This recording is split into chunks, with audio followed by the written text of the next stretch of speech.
Chelsea menjamu Arsenal di Stamford Bridge pada laga lanjutan Liga Inggris Sabtu 21 Oktober 2023. The Blues mendapatkan dorongan besar pada pertandingan ini dengan sejumlah pemain yang cedera sebelumnya kembali merumput. 4 pemain sebelumnya berkutat dengan cedera yaitu Axel Disasi, Reece James, Nicolas Jackson, dan Benjamin Badiashile telah kembali memperkuat tim. Pada babak pertama, Chelsea mendapat hadiah penalti tepat di menit ke-15. Cole Palmer sebagai eksekutor sukses menjebloskan bola ke gawang Arsenal. Jual beli serangan antar kedua tim terus terjadi, namun hingga babak pertama berakhir skor sementara 1-0 untuk kemenangan Chelsea. Pada menit-menit awal babak kedua, Chelsea menambah keunggulan lewat gol cantik Mykhailo Mudryk. Di menit ke-77 Arsenal kemudian membalas lewat gol Declan Rice. Arsenal kembali mencetak gol pada menit ke-84 di mana gol tersebut tercipta oleh Leandro Trossard. Hingga babak kedua berakhir skor imbang untuk kedua tim.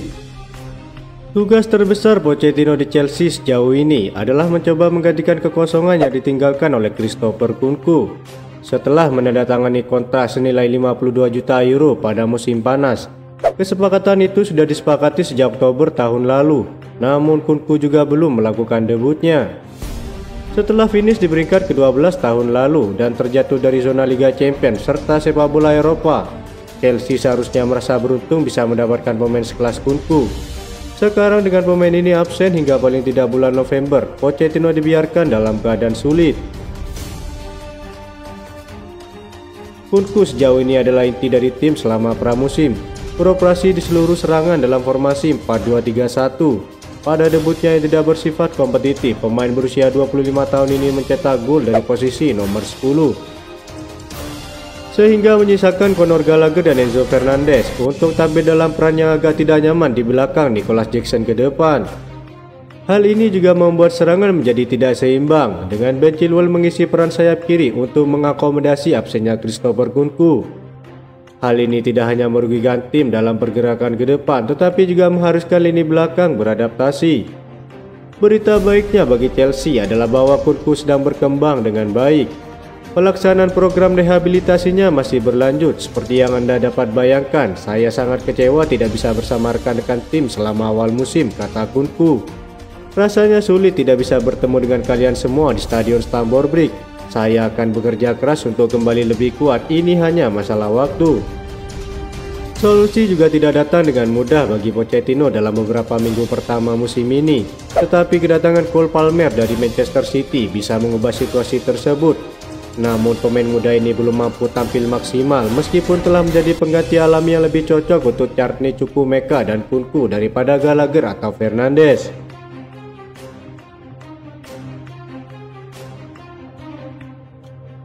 Penyerang asal Senegal, Nicolas Jackson, kini disebut bakal dipinggirkan usai Chelsea berencana merekrut penyerang baru pada bursa transfer Januari 2024.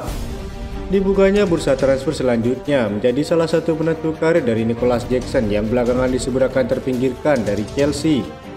Pasalnya Chelsea kini tak punya penyerang tengah dan dirumorkan bakal mengambil penyerang baru pada Januari. Seperti dilansir dari Express, Chelsea disebut akan mencoba mendatangkan pemain baru meskipun sudah memiliki Armando Broja di posisi tersebut. Salah satunya penyerang Juventus, Dusan Vlahovic. Chelsea kembali mendapat sorotan dalam perburuan pemain. Kali ini dengan kabar terbaru seputar potensi transfer Dusan Vlahovic. Penyerang berbakat Juventus ini telah menjadi incaran banyak klub top Eropa termasuk Chelsea. Kabar terbaru mengenai transfer Vlahovic mencakup beberapa peristiwa penting yang telah menghangatkan pasar transfer. Chelsea tetap mempertahankan minat mereka pada Vlahovic dan diharapkan akan kembali mengajukan tawaran pada jendela transfer Januari mendatang.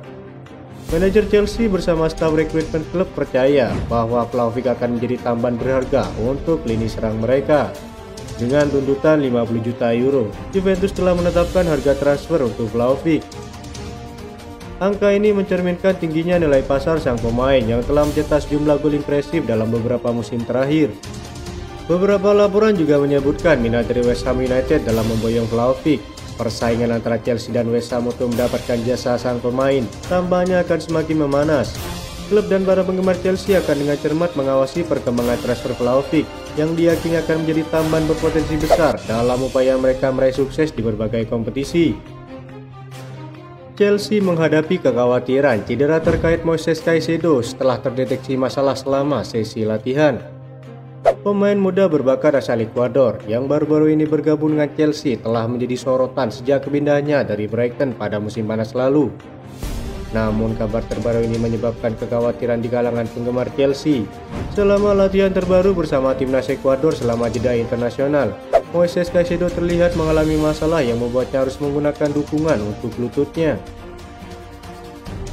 Cedera ini tampaknya menjadi perhatian serius mengingat dampak positif yang telah dia berikan dalam beberapa pertandingan terakhir bersama Chelsea.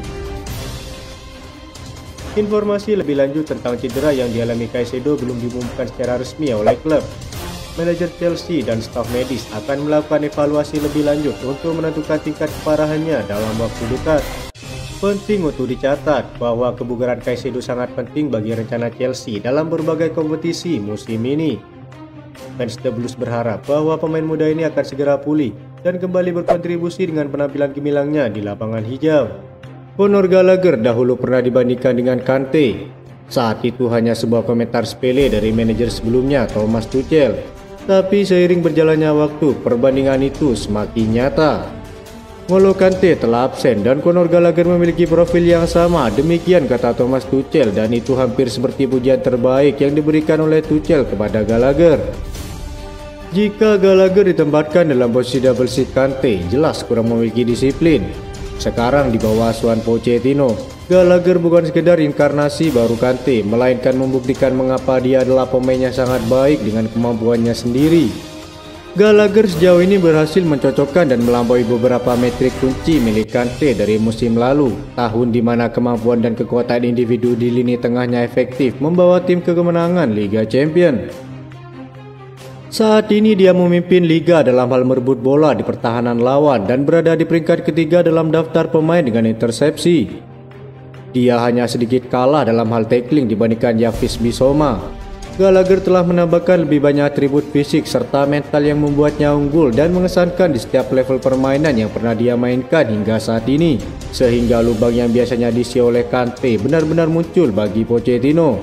Dalam hal permainan yang komprehensif, saat ini bisa diperdebatkan bahwa Gallagher dan kemampuannya mencetak gol, ia adalah pemain yang lebih seimbang dibandingkan dengan Kante.